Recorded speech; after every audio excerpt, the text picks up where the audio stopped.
Congratulations, students. You got this bonus at work because you've been working so hard, really collaborating as a team to solve the most challenging issues at work. And your supervisor has awarded you with a really hefty bonus. And you're like, oh, this is so great. And your first thought is, what can I go buy? You're like, maybe I could buy a new car or a computer, or maybe I can go travel. But then you remember that pesky little installment loan that you have, where you have to pay a certain amount every single month, and you're paying interest on that. And you're like, maybe I should just relieve myself of my debts and be a real responsible adult. Take this bonus and pay off my debts. Well, thank you for being responsible and thinking to do that. That's a wonderful way to spend extra money you have. A lot of times, in a consumption culture, you'll be like, oh, I need to go buy more stuff, or go spend more money, or go to a restaurant, or go travel.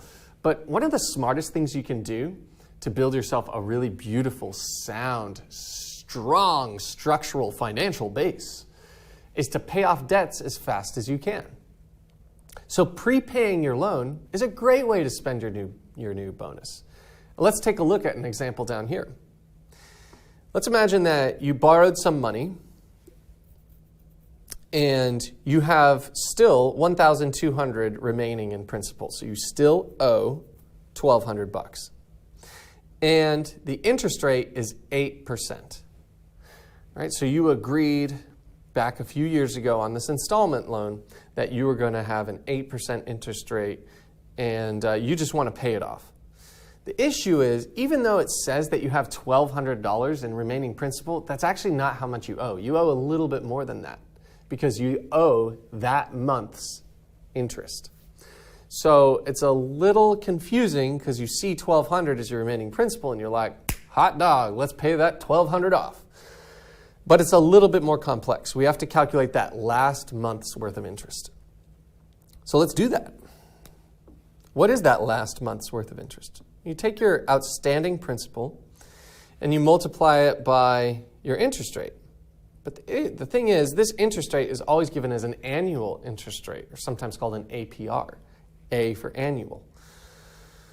So if this is annual, we want monthly because these are monthly installment payments. So what is your last month's worth of interest? Well, you need to multiply that by a 12th. Another way to think about that is dividing by 12. And in fact, we can just save ourselves a step here. We can take this 8% and divide it by 12 because there are 12 months in a year. Now, doing 1,200 times 8 divided by 12 kind of makes me nauseous. So I don't want to do that. I know 8/12 is a little bit easier to work with. So let me see if I can simplify this a little bit before we multiply by 1,200. I know 8 is divisible by 4, and I know 12 is divisible by 4. 8 divided by 4 is 2, so I'll have 2%. And 12 is divisible by 4. 12 divided by 4 is 3. Now this is a little nicer.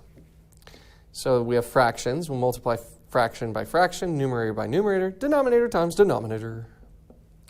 1,200 times 2%. That will give us 2,400. And we can put this percent here. Bear with me a second. I think I've made one small error. When we multiply by percentages, we want to convert that into a decimal. So when I have 2% here, apologies, what we're going to want to do is convert this into a decimal before we multiply it. That way we can have number times number instead of percentage times number. So this 2%, we move it 2 places over, actually becomes 2/100ths.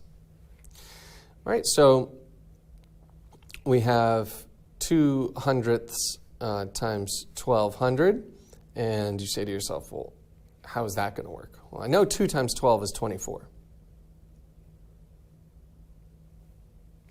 And 2/100ths this is 1,200, so the hundredths and the hundreds will end up dividing one another to create 1. So you are just left with 2 times 12, which is 24. And 1 times 3 is 3. 24 divided by 3 is 8. So we now have our $8 in interest. Okay? So every month we're paying $8 in interest for a $1,200 remaining principal. So we're going to add that $8 as our final payment. So our final payment, what is it going to be? Our remaining principal, which is $1,200, plus the $8 that we owe for that last month worth of interest. So $1,208 would be your final payment. So when you get that bonus and you're trying to relieve yourself of your debts by paying them off, just remember that it's not always your remaining principal. You have to calculate that last month's worth of interest.